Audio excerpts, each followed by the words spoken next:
Praise the lord. ದೇವ್ರ ನಾಮಕ್ಕೆ ಸ್ತೋತ್ರವಾಗಲಿ. ನಾವು ಇವತ್ತು ಭಾನುವಾರ ಆರಾಧನೆಗೋಸ್ಕರ ನಾವು ಸೇರಿ ಬಂದಿದ್ದೇವೆ. ಆರಾಧನೆಗೆ ಹೋಗುವ ಮುಂಚೆ ಒಂದು ವಾಕ್ಯವನ್ನು ನಾವು ಧ್ಯಾನ ಮಾಡುವ.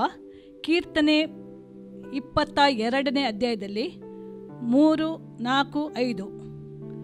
ಇಸ್ರಾಯೇಲರ ಸ್ತೋತ್ರ ಸಿಂಹಾಸನದಲ್ಲಿರುವಾತನೇ, ನೀನು ಪವಿತ್ರ ಸ್ವರೂಪನು. ನಮ್ಮ ಪೂರ್ವಿಕರು ನಿನ್ನಲ್ಲಿ ಭರವಸವಿಟ್ಟರು, ನಿನ್ನನ್ನು ನಂಬಿ ಉದ್ಧಾರವಾದರು. ನಿನಗೆ ಮೊರೆಯಿಟ್ಟು ವಿಮುಕ್ತರಾದರು, ನಿನ್ನಲ್ಲಿ ವಿಶ್ವಾಸವಿಟ್ಟು ಆಶಾಭಂಗ ಪಡಲಿಲ್ಲ. ಇಲ್ಲಿ ದಾವೀದನು ತನ್ನ ಒಂದು ಇಕ್ಕಟ್ಟಿನ ಪರಿಸ್ಥಿತಿಯಲ್ಲಿ ಆತನು ಹೋಗುವಾಗ ಈ ಕೀರ್ತನೆಯನ್ನು ಆತನು ಹಾಡ್ತಾನೆ. ಇದರಲ್ಲಿ ನಾವು 2 ವಿಷಯಗಳನ್ನು ನೋಡ್ಬೋದು. ಮೊದಲು, ಇಸ್ರಾಯೇಲರ ಸ್ತೋತ್ರ ಸಿಂಹಾಸನದಲ್ಲಿರುವ ಆತನ ದೇವರು ಪವಿತ್ರ ಸ್ವರೂಪನು ಎಂಬುದಾಗಿ ಹೇಳ್ತಾರೆ. ಪ್ರಿಯರೇ, ನಮ್ಮ ಜೀವಿತದಲ್ಲಿ 6 ದಿನಗಳು ನಾವು ಇವತ್ತು ನಮ್ಮ ಜೀವಿತದಲ್ಲಿ ನಾವು ಕಳೆದು ಈ 7 ದಿನ ದೇವರ ಆರಾಧನೆಗೋಸ್ಕರ ನಾವು ಸೇರಿ ಬಂದಿರುವಾಗ 6 ದಿನಗಳು ನನ್ನ ಮತ್ತು ನನ್ನ ದೇವರೊಟ್ಟಿಗೆ ಸಂಬಂಧ ಹೇಗೆ ಇತ್ತು, ನಾನು ಹೇಗೆ ನಡೆದನು, ಆ ದೇವರ ವಾಕ್ಯದ ಪ್ರಕಾರವಾಗಿ ನನ್ನ ಜೀವಿತ ಇತ್ತ. ಒಂದು ಕ್ಷಣ ನಮ್ಮ ಜೀವಿತವನ್ನು ನಾವು ಪರೀಕ್ಷೆ ಮಾಡುವ. ಹೌದು, ಆತನು ಪವಿತ್ರ ಸ್ವರೂಪನಾಗಿದ್ದಾನೆ. ಆದ್ದರಿಂದ ಆತನನ್ನು ಆರಾಧನೆ ಮಾಡುವರು ಸಹ ಪರಿಶುದ್ಧತೆ ಎಂಬ ಭೂಷಣದೊಡನೆ ಆತನ ಸನ್ನಿಧಾನದಲ್ಲಿ ಅಡ್ಡ ಬಿದ್ದುಕೊಂಡು ಆತನನ್ನು ಆರಾಧಿಸಬೇಕೆಂಬುದಾಗಿ. 2ನೇ ಭಾಗದಲ್ಲಿ ನಾವು ಅಲ್ಲಿ ದಾವೀದನು ಹೇಳ್ತಾನೆ, ತನ್ನ ಇಕ್ಕಟ್ಟಿನ ಸ್ಥಿತಿಯಲ್ಲಿ ತನ್ನನ್ನೇ ಆತನು ಒಂದು ಉತ್ತೇಜಪಡಿಸ್ತಾನೆ. ಆತನು ಹೇಳ್ತಾನೆ, ಹೌದು, ನಿನ್ನಲ್ಲಿ ಭರವಸೆ ಬಿಟ್ಟರು ನಮ್ಮ ಪೂರ್ವಿಕರು, ನಿನ್ನನ್ನು ನಂಬಿ ಉದ್ಧಾರವಾದರು, ನಿನಗೆ ಮೊರೆಯಿಟ್ಟು ವಿಮುಕ್ತರಾದರು, ನಿನ್ನಲ್ಲಿ ವಿಶ್ವಾಸವಿಟ್ಟು ಆಶಾಭಂಗ ಪಡಲಿಲ್ಲ. ಹಾಲೆಲೂಯ. ಹಾಗಾದರೆ ಇವತ್ತು ಪ್ರಿಯರೇ, ನೀವು ಇಲ್ಲಿ ಆರಾಧನೆಗೆ ಸೇರಿ ಬಂದಿರುವಾಗ ನಮ್ಮ ಜೀವಿತದಲ್ಲಿ ಇವತ್ತು ಯಾವುದೇ ಪರಿಸ್ಥಿತಿ ಇರ್ಬೋದು, ನಮ್ಮ ಸ್ಥಿತಿಗತಿಗಳು ಅಥವಾ ಎಷ್ಟೋ ಇಕ್ಕಟ್ಟಿನ ಪರಿಸ್ಥಿತಿ ನಮ್ಮ ಜೀವಿತದಲ್ಲಿ ಇರ್ಬೋದು, ಅನಾರೋಗ್ಯ ನಮ್ಮ ಜೀವಿತದಲ್ಲಿ ಇರ್ಬೋದು, ಏನೇ ಇರ್ಬೋದು, ನಿಮ್ಮ ಪ್ರಾರ್ಥನೆಗೆ ಉತ್ತರ ಸಿಗದೆ ಅಂಥ ಸಂಗತಿಗಳು ಇರಬಹುದು, ಆ ನಿರಾಶೆ ಇರ್ಬೋದು. ಅಂಥ ಒಂದು ಸ್ಥಿತಿಯಲ್ಲಿ ನಿಮ್ಮನ್ನೇ ನೀವು ಬಲಪಡಿಸಿಕೊಳ್ಳಬೇಕು. ದೇವರ ಇಲ್ಲಿ ದಾವೀದನು ಕೀರ್ತನೆ ಹೇಳ್ತಾನೆ, ದೇವರನ್ನು ನಂಬಿದವರು ಅವರು ಎಂದಿಗೂ ಅವರು ಉದ್ಧಾರವಾದರು ಎಂಬುದಾಗಿ, ಮತ್ತು ಆತನನ್ನು ಮೊರೆಯಿಟ್ಟು ಅವರು ವಿಮುಕ್ತರಾದರು. ಅಷ್ಟೇ ಅಲ್ಲ, ಆತನಲ್ಲಿ ವಿಶ್ವಾಸವಿಟ್ಟು ಆಶಾಭಂಗ ಪಡಲಿಲ್ಲ. ಅದೇ ದೇವರು ಇವತ್ತು ನಮ್ಮ ದೇವರಾಗಿದ್ದಾನೆ. ಯೇಸು ಕ್ರಿಸ್ತನ ನಾಮದಲ್ಲಿ ನಾವು ಇವತ್ತು ಸೇರಿ ಬಂದಿರುವಾಗ ಆತನನ್ನು ನಂಬಿಕೆಯಿಂದ ಆತನನ್ನು ನಾವು ನಂಬುವ, ಆತನನ್ನೇ ನಿರೀಕ್ಷಿಸುವ, ಆತನಲ್ಲಿ ಭರವಸೆ ಬಿಡುವ, ಆತನಲ್ಲಿ ವಿಶ್ವಾಸವಿಟ್ಟವರು ಇಷ್ಟರ ತನಕ ಯಾರೂ ಲಜ್ಜೆ ಪಡಲಿಲ್ಲ. ಪ್ರಿಯರೇ, ಇವತ್ತು ನಿಮ್ಮ ಜೀವಿತದಲ್ಲಿ ಯಾವುದೇ ಸಮಸ್ಯೆ ಇರುವುದಾದರೆ ಒಂದು ಕ್ಷಣ ನಿಮ್ಮ ಜೀವಿತವನ್ನು ದೇವರಿಗೆ ಒಪ್ಪಿಸಿಕೊಟ್ಟು ಆತನಲ್ಲಿ ಭರವಸೆ ಬಿಡಿರಿ, ಆತನನ್ನು ನಿರೀಕ್ಷಿಸಿರಿ, ಆತನಲ್ಲಿ ವಿಶ್ವಾಸವಿಡಿರಿ. ನಿಮಗೆ ದೇವರು ಖಂಡಿತವಾಗಿ ಲಜ್ಜೆಗೆ ಒಳಪಡಿಸುವುದಿಲ್ಲ. ಪ್ರಾರ್ಥನೆ ಮಾಡುವ. ನಮ್ಮನ್ನು ಬಹಳವಾಗಿ ಪ್ರೀತಿ ಮಾಡಿದ ಪರಲೋಕದಲ್ಲಿರುವ ತಂದೆಯಾದ ದೇವರ ಈ ಸಮಯದಲ್ಲಿ ಸ್ವಾಮಿ, ನಾವು ನಿನ್ನ ಪಾದ ಸನ್ನಿಧಾನದಲ್ಲಿ ಸೇರಿ ಬಂದಿದ್ದೇವೆ. ದೇವ, 6 ದಿನಗಳು ನಮ್ಮ ಜೀವಿತದಲ್ಲಿ ನಮಗೆ ಕೊಟ್ಟಿದೆ. ನಮ್ಮನ್ನು ಕಾದು ಕಾಪಾಡಿದಿ, ನಮ್ಮ ಕೈ ಹಿಡಿದು ನಮ್ಮನ್ನು ನಡೆಸಿದೆ ಸ್ವಾಮಿ. ಆದರೆ ನಮ್ಮ ಜೀವಿತವನ್ನು ನಾವು ಈ ಸಮಯದಲ್ಲಿ ನಿನ್ನ ಸನ್ನಿಧಾನದಲ್ಲಿ ಹುಡುಕುತ್ತೇವೆ. ದೇವ, ನೀನು ಪರಿಶುದ್ಧನಾದ ದೇವರು, ನಿನ್ನನ್ನು ಆರಾಧಿಸುವವರು ಪರಿಶುದ್ಧತೆ ಎಂಬ ಭೂಷಣನೇ ನಿನ್ನ ಸನ್ನಿಧಾನದಲ್ಲಿ ಅಡ್ಡ ಬಿದ್ದುಕೊಂಡು ನಿನ್ನನ್ನು ಆರಾಧಿಸುತ್ತೇವೆ. ದೇವ, ನೀನೊಬ್ಬನೇ ಆರಾಧನೆಗೆ ಯೋಗ್ಯನಾಗಿದೆ ಸ್ವಾಮಿ. ಅಷ್ಟೇ ಅಲ್ಲ ದೇವ, ಹೌದು, ನಿನ್ನನ್ನು ನಂಬಿದವರು ಉದ್ಧಾರವಾಗಿದ್ದೇವೆ ಸ್ವಾಮಿ. ನಿನ್ನನ್ನು ನಾವು ನಿರೀಕ್ಷಿಸಿ ಇಟ್ಟೆವರು, ನಾವು ಎಂದಿಗೂ ಲಜ್ಜೆಗೆ ಒಳಪಡಲಿಲ್ಲ. ಆದ್ದರಿಂದ ದೇವ, ನಾವು ನಿನ್ನಲ್ಲೇ ನಾವು ವಿಶ್ವಾಸವಿಡುತ್ತೇವೆ, ನಿನ್ನನ್ನೇ ನಾವು ನಂಬಿಕೆ ಇಟ್ಟಿದ್ದೇವೆ ಸ್ವಾಮಿ. ನೀನೇ ನಮ್ಮ ದೇವರು, ನಮ್ಮ ಒಡೆಯನು, ನಮ್ಮ ಕರ್ತನು ನೀನಾಗಿದೆ ಸ್ವಾಮಿ. ದೇವ, ಈ ಸಮಯದಲ್ಲಿ ನಿನ್ನ ಮಹಿಮೆಯಿಂದ ನಮ್ಮನ್ನು ತುಂಬಿಸು ದೇವ. ನಿನ್ನ ಪ್ರಸನ್ನತೆ ನಾವು ಅನುಭವಿಸುವಂತೆ, ನಿನ್ನ ಆರಾಧನೆಯ ಸಂತೋಷವನ್ನು ನಾವು ಪ್ರತಿಯೊಬ್ಬರು ಅನುಭವಿಸುವಂತೆ ದೇವ, ಪ್ರತಿಯೊಂದು ಮನಸ್ಸಿಗೆ ನೀನು ಬಿಡುಗಡೆ ಕೊಂಡು, ಪ್ರತಿಯೊಂದು ಹೃದಯಕ್ಕೆ ನೀನು ಬಿಡುಗಡೆ ಕೊಡು ಸ್ವಾಮಿ. ದೇವ, ನಿನ್ನನ್ನು ಆರಾಧಿಸುವವರು ಸತ್ಯದಿಂದಲೂ ಆತ್ಮದಲ್ಲೂ ನಿನ್ನನ್ನು ಆರಾಧಿಸುವಾಗ ನಿನ್ನ ಮಹಿಮೆಯಿಂದ ನಮ್ಮನ್ನು ತುಂಬಿಸಿದಕ್ಕಾಗಿ ನಿನ್ನ ಸ್ತೋತ್ರ. ಯೇಸು ಕ್ರಿಸ್ತನ ನಾಮದಲ್ಲಿ ಬೇಡುತ್ತೇವೆ, ಆಮೇನ್. Worship you.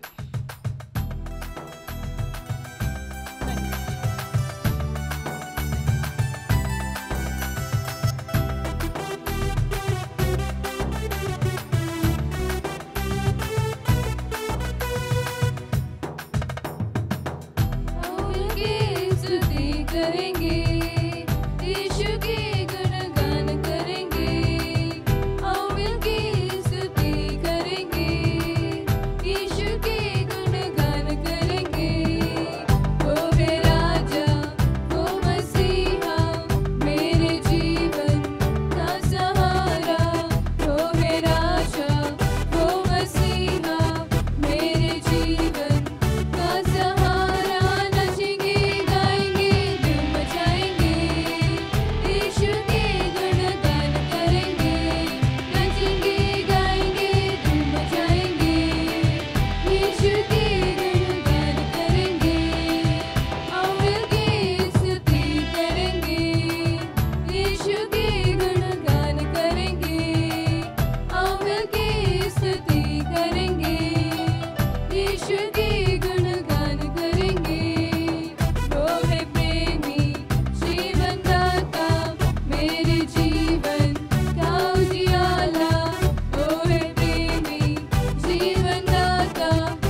Thank you Lord God. Hallelujah Lord. ಹೌದು ಯೇಸುವೇ, ನಿಮಗೆ ಸ್ತೋತ್ರ ಸ್ವಾಮಿ. ನೀನು ನಮ್ಮ ಜೀವಿತದಲ್ಲಿ ಮಾಡಿದ ಪ್ರತಿಯೊಂದು ಉಪಕಾರಗಳನ್ನು ನೆನೆಸಿಕೊಂಡು ದೇವ ನಾವು ನಿನಗೆ ಕೃತಜ್ಞತೆಯನ್ನು ಸಲ್ಲಿಸ್ತೇವೆ. ದೇವ, ನೀನೊಬ್ಬನೇ ನಮ್ಮ ರಾಜನು, ನೀನೊಬ್ಬನೇ ನಮ್ಮ ದೇವರು, ನೀನೊಬ್ಬನೇ ನಮ್ಮ ಒಡೆಯನು, ಕರ್ತನಾಗಿದೆ ಸ್ವಾಮಿ. ದೇವ, ನಿನ್ನನ್ನು ಆರಾಧಿಸುತ್ತೇವೆ ಸ್ವಾಮಿ. ದೇವ, ನಿನ್ನನ್ನು ಸ್ತುತಿಸುತ್ತೇವೆ. ನೀನು ನಮ್ಮ ಜೀವಿತದಲ್ಲಿ ಮಾಡಿದ ಎಷ್ಟೋ ಉಪಕಾರಗಳಿದೆ, ಒಂದೊಂದನ್ನು ಧ್ಯಾನಿಸಿಕೊಂಡು ಸ್ವಾಮಿ ಆ ಕೃತಜ್ಞತೆಯನ್ನು ಸಲ್ಲಿಸುತ್ತೇವೆ. ದೇವನಿಗೆ ಸ್ತೋತ್ರ. Hallelujah Lord. I praise you Jesus Lord. Hallelujah. Thank you Jesus, thank you Jesus, thank you Lord god.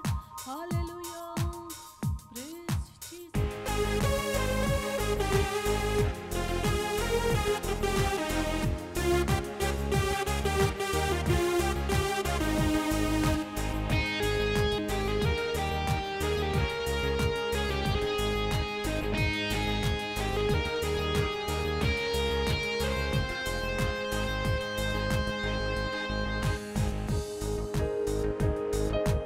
ನಂಬಿಕೆಯಿಂದಲೇ ಮುನ್ನುಗ್ಗುವೆ, ನಂಬಿಕೆಯಿಂದಲೇ ಎಲ್ಲ ಮಾಡುವೆ, ನಂಬಿಕೆಯಿಂದಲೇ ಮುನ್ನುಗ್ಗುವೆ, ನಂಬಿಕೆಯಿಂದಲೇ ಎಲ್ಲ ಮಾಡುವೆ.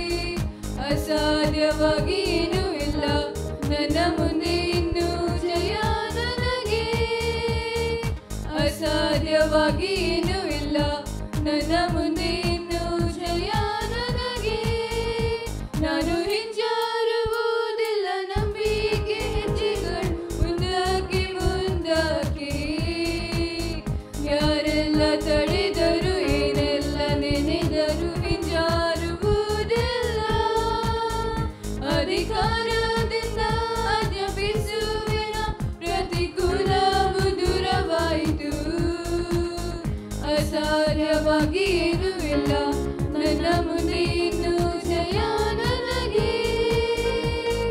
ಅಸಾಧ್ಯವಾಗಿ ಏನೂ ಇಲ್ಲ ನನ್ನ ಮುಂದೆ, ಇನ್ನೂ ಜಯ ನನಗೆ. ಅಪಾಯವಿದೆ ಎಂದು ಭಯವಿಲ್ಲ, ಸೋಲಾಗುತ್ತದೆಂದು ಭಯವಿಲ್ಲ. ಅಪಾಯವಿದೆ ಎಂದು ಭಯವಿಲ್ಲ, ಸೋಲಾಗುತ್ತದೆಂದು ಭಯವಿಲ್ಲ. ಶತ್ರು ಜಯ ಹೊಂದಿ ಭವಿಷ್ಯ ಹಾಳಾಗುವುದೆಂದು, ಇನ್ನು ಜಯ ನನಗೆ. ಶತ್ರು ಜಯ ಹೊಂದಿ ಭವಿಷ್ಯ ಹಾಳಾಗುವುದೆಂದು, ಇನ್ನು ಜಯ ನನಗೆ. ನಾನು ಹಿಂಜಾರುವುದಿಲ್ಲ, ನಂಬಿಕೆ ಹೆಜ್ಜೆಗಳು ಮುಂದಕ್ಕೆ ಮುಂದಕ್ಕೆ. ಯಾರೆಲ್ಲ ತಡೆದರು, ಏನೆಲ್ಲ ನೆನೆದರು, ಹಿಂಜಾರುವುದಿಲ್ಲ. ಅಧಿಕಾರದಿಂದ ಆಜ್ಞಾಪಿಸುವೆನ, ಪ್ರತಿಕೂಲವು ದೂರವಾಯಿತು.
ಹೌದು ಸ್ವಾಮಿ, ಆ ನಂಬಿಕೆ ನಮ್ಮ ಜೀವಿತದಲ್ಲಿ ನೀನು ಕೊಟ್ಟಿದ್ದೀಯಪ್ಪ ದೇವಾ.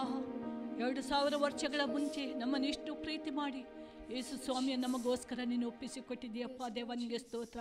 ಯೇಸುವೇ, ನಮ್ಮ ಎಲ್ಲ ಶಾಪವನ್ನು, ಎಲ್ಲ ಪಾಪವನ್ನು, ಆ ಸೈತಾನ್ನ ಪ್ರತಿಯೊಂದು ಬಂಧನಗಳನ್ನು ನಿನ್ನ ಮೇಲೆ ನೀನು ತೆಗೆದುಕೊಂಡು ನಮಗೆ ಇವತ್ತು ನೀನು ಬಿಡುಗಡೆ ಕೊಟ್ಟಿದ್ದೀಯ ಸ್ವಾಮಿ ದೇವ. ನಾವು ನಿನಗೆ ಸ್ತೋತ್ರ ಸಲ್ಲಿಸ್ತೇವೆ. ಹೌದು, ಆ ಬಿಡುಗಡೆಯಿಂದ ದೇವ ನಾವು ಇವತ್ತು ನಿನ್ನನ್ನು ಆರಾಧಿಸುವವರಾಗಿದ್ದೇವೆ, ನಿನ್ನನ್ನು ಸ್ತುತಿಸುವವರಾಗಿದ್ದೇವೆ.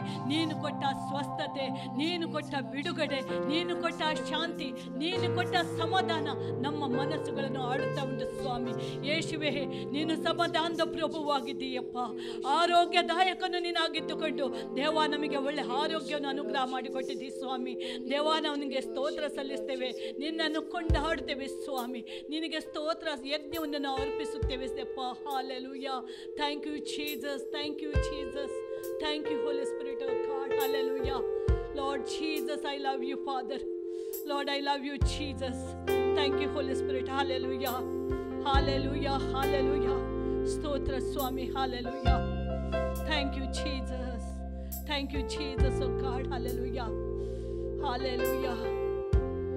All heavens declare the glory of the risen Lord.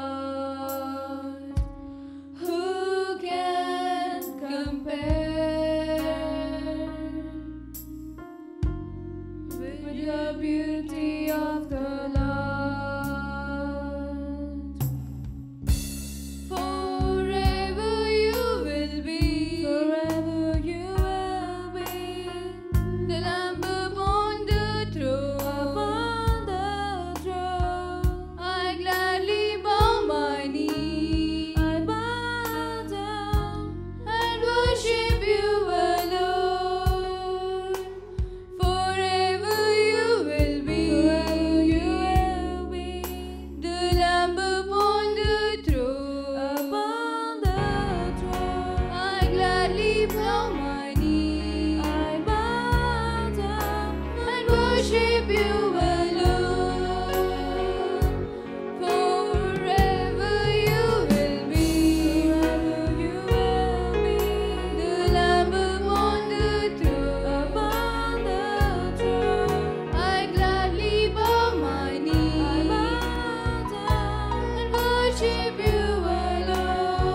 ನಿನ್ನನ್ನು ಆರಾಧಿಸುತ್ತೇವೆ.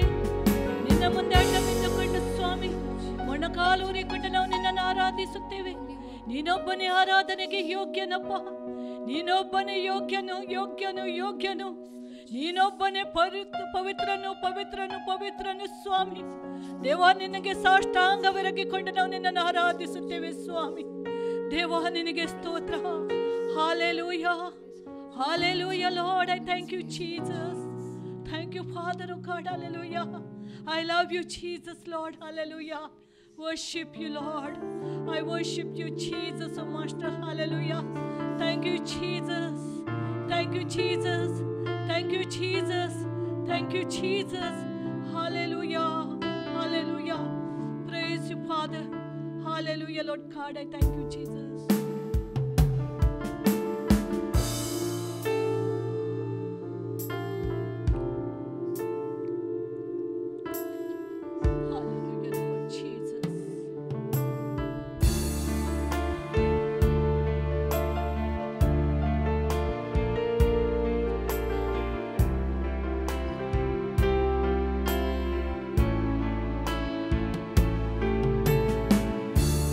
Poder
ಪರಿಶುದ್ಧತೆಯಿಂದ ದೇವ ನಾವು ನಿನ್ನನ್ನು ಆರಾಧಿಸುತ್ತೇವೆ. ನೀನು ನಮ್ಮ ಎಲ್ಲ ರೋಗಗಳಿಂದ ನಮಗೆ ಬಿಡುಗಡೆ ಕೊಟ್ಟಿದೆ, ಎಲ್ಲ ಪಾಪ ಶಾಪಗಳಿಂದ ನಮಗೆ ಬಿಡುಗಡೆ ಕೊಟ್ಟಿದೆ ಸ್ವಾಮಿ. ದೇವ ನಾವು ನಿನಗೆ ಸ್ತೋತ್ರ ಸಲ್ಲಿಸ್ತೇವೆ ರಾಜ. ನಿನ್ನನ್ನೊಬ್ಬನನ್ನೇ ನಾವು ಆರಾಧಿಸುತ್ತೇವೆ. ಆರಾಧನೆಗೆ ಯೋಗ್ಯನಾದ ದೇವರು, ಮಹಿಮಾ ಸ್ವರೂಪಿಯಾದ ನಮ್ಮ ದೇವರು, ಕರುಣಾಮಯಾದ ನಮ್ಮ ದೇವರ ಸ್ವಾಮಿ. ನಿನ್ನ ಅಪಾರವಾದ ಪ್ರೀತಿಗೋಸ್ಕರ ನಾವು ನಿನಗೆ ಸ್ತೋತ್ರ ಸಲ್ಲಿಸ್ತೇವೆ. ನಿನ್ನ ಕೃಪೆಗೋಸ್ಕರ ದೇವ, ಆ ನಿನ್ನ ಕರುಣೆ ನಮ್ಮ ಜೀವಿತದಲ್ಲಿ ಇಟ್ಟಿದೆ ಸ್ವಾಮಿ ದೇವ. ಅದು ಈ ದಿನದ ತನಕ ದೇವ ನಮ್ಮನ್ನು ಕಾದು ಕಾಪಾಡಿದೆ. ನಮಗೆ ಸ್ತೋತ್ರ ಸಲ್ಲಿಸ್ತೇವೆ ರಾಜ. ಸ್ತೋತ್ರಕ್ಕೆ ಹರನು ನಿನ್ನೊಬ್ಬನೇ ಆಗಿದೆ ಸ್ವಾಮಿ. ಸಾಷ್ಟಾಂಗ ಬೆರಗಿಕೊಂಡು ಅಡ್ಡ ಬಿದ್ದುಕೊಂಡು ದೇವ ನಾವು ನಿನ್ನನ್ನು ಆರಾಧಿಸುತ್ತೇವೆ. ಎಲ್ಲ ಆರಾಧನೆಗೆ ಯೋಗ್ಯನಾದ ದೇವರು ನೀನಾಗಿದೆ. ಎಲ್ಲ ಘನ ಮಹಿಮೆಗೆ ಪಾತ್ರನು ನೀನೊಬ್ಬನೇ ಆಗಿದೆ ಸ್ವಾಮಿ. ದೇವ ನಮ್ಮ ಹೃದಯದ ಅಂತರಾಳದಿಂದ ದೇವ ನಾವು ನಿಮಗೆ ಸ್ತುತಿಸುತ್ತೇವೆ ರಾಜ. ನಿನ್ನನ್ನೊಬ್ಬನನ್ನೇ ಕೊಂಡಾಡುತ್ತೇವೆ ಸ್ವಾಮಿ. Hallelujah. Thank you Jesus Lord God. Hallelujah. Lord, we worship you Lord God. Yes Father, you alone are worthy, O Master. Lord, oh Jesus, in your presence, oh God, we surrender our lives to you, O Master. Hallelujah. Lord, we give you glory, honor and praise to you alone, O Master. Hallelujah. Thank you Jesus. ಕರ್ತಾ ಸ್ತೋತ್ರವಾಗಲಿ ಸ್ವಾಮಿ. ಸ್ವಾಮಿ ನಿಮಗೆ ಸ್ತೋತ್ರ. Hallelujah. ಅಪ್ಪ ತಂದೆ ನಿಮಗೆ ಸ್ತೋತ್ರ. Hallelujah. ಪರಿಶುದ್ಧಾತ್ಮನೇ ನಿಮಗೆ ಸ್ತೋತ್ರ. Hallelujah. Thank you Jesus. Thank you Jesus. Thank you Lord God. Hallelujah. Praise the Lord. ದೇವರ ಸ್ತೋತ್ರವಾಗಲಿ. ಇವತ್ತಿನ ಸಂದೇಶಕ್ಕೋಸ್ಕರವಾಗಿ ಕಣ್ಣುಗಳು ಮುಚ್ಚಿಕೊಂಡು ನಾವು ಪ್ರಾರ್ಥನೆ ಮಾಡೋಣ. ಪರಲೋಕದಲ್ಲಿರುವ ತಂದೆ ದೇವರೇ, ಯೇಸು ಕ್ರಿಸ್ತನ ನಾಮದಲ್ಲಿ ನಾವು ನಿನ್ನ ಸನ್ನಿಧಾನಕ್ಕೆ ನಾವು ಬರುತ್ತೇವೆ. ನಾವು ಧ್ಯಾನ ಮಾಡ್ತೀವಿ. ಈ ಸಂದೇಶವನ್ನು ನಾವು ಪವಿತ್ರಾತ್ಮನಲ್ಲಿ ಅಭಿಷೇಕಿಸು. ಪವಿತ್ರಾತ್ಮನೇ ನಾನು ನಿನ್ನನ್ನು ಸ್ವಾಗತಿಸ್ತೇನೆ. ನಿನ್ನ ಒಳ್ಳೆಯ ಬೋಧಕನಾಗಿದ್ಕೊಂಡು ಇವತ್ತಿನ ಸಂದೇಶದ ಮುಖಾಂತರ ನಿನ್ನ ಜನ ಸಂಗಡ ಮಾತನಾಡು ಪವಿತ್ರಾತ್ಮನೇ. ಈ ವಾಕ್ಯದ ಕೆಲವು ಪ್ರತಿಯೊಂದು ಆತ್ಮಗಳಿಗೆ ಉತ್ತೇಜನ, ಭಕ್ತಿ ಅಭಿವೃದ್ಧಿ, ಸಂತೋಷಿಕೆಯನ್ನು ಉಂಟು ಮಾಡಿ ಬೇಡಿಕೊಳ್ತೇನೆ ಯೇಸು ಕ್ರಿಸ್ತನ ನಾಮದಲ್ಲಿ. ಆಮೇನ್. ಇವತ್ತಿನ ಧ್ಯಾನ ಮಾಡ್ತೇವೆ ಕೀರ್ತನೆಗಳ ಪುಸ್ತಕ 103ನೇ ಕೀರ್ತನೆಯಲ್ಲಿ 13ನೇ ವಾಕ್ಯ. ಸಾಮ್ ಚಾಪ್ಟರ್ 103 ವರ್ಸ್ 13. ತಂದೆಯು ಮಕ್ಕಳನ್ನು ಕನಿಕರಿಸುವಂತೆ ಯೆಹೋವನು ತನ್ನಲ್ಲಿ ಭಯಭಕ್ತಿಗಳನ್ನು ಕನಿಕರಿಸ್ತಾನೆ. ಇಲ್ಲಿ ದಾವೀದನೇ ತಂದೆಯು ಮಕ್ಕಳನ್ನು ಕನಿಕರಿಸುವಂತೆ ಯೆಹೋವನು ತನ್ನಲ್ಲಿ ಭಯಭಕ್ತಿಗಳನ್ನು ಕನಿಕರಿಸ್ತಾನೆ. ಹಾಗಾದರೆ ಇವತ್ತು ದೇವರು ಕನಿಕರಿಸುವ ದೇವರಾಗಿದ್ದಾನೆ, ಪ್ರೀತಿಯ ದೇವರಾಗಿದೆ. ಹೇಗೆ ನೀವು ತಂದೆ ಆದವರು ಹೇಗೆ ನಿಮ್ಮ ಮಕ್ಕಳನ್ನು ಕನಿಕರು, ಅದಕ್ಕೆ ಹೆಚ್ಚಾಗಿ ದೇವರು ತನ್ನಲ್ಲಿ ಭಯಭಕ್ತಿಯನ್ನು ಹಾಗಾದರೆ ಈ ದೇವರ ಕನಿಕರ ಪ್ರೇರಣೆ ಹೊಂದಿಕೊಳ್ಳುವುದು ಹೇಗೆ, ಯಾವ ರೀತಿಯಲ್ಲಿ ನೀವು ಭಯಭಕ್ತಿಯುಳ್ಳವರ ಜೀವಿತ, ಅದ ಕೆಲವು ಸಂಗತಿ ಆಹ್ಲಾಕ ನೋಡೋ ಪ್ರೇರಣೆ ನಾವು ನೋಡ್ತೇವೆ. ಮೊದಲನೇ ಸಂಗತಿ ನೋಡ್ತೇವೆ, ದೇವರಲ್ಲಿ ಭಯಭಕ್ತಿ ಇಡುವುದು ಹತ್ರ ಅಂದರೆ ದೇವರ ಪ್ರಯತ್ನ ಆಜ್ಞೆಗಳನ್ನು ಕೈಕೊಂಡು ನಡೆಯುವುದು ಆಗಿದೆ ಪ್ರೇರೆ. ನಾವು ನೋಡ್ತೇವೆ ಧರ್ಮವಸ್ಕನ ಪುಸ್ತಕ 10ನೇ ಅಧ್ಯಾಯದಲ್ಲಿ 12 ಮತ್ತು 13ನೇ ವಾಕ್ಯ. ಡಿಟರ್ನಮಿ ಚಾಪ್ಟರ್ 10 ವರ್ಸ್ 12 and 13 ವರ್ಸ್.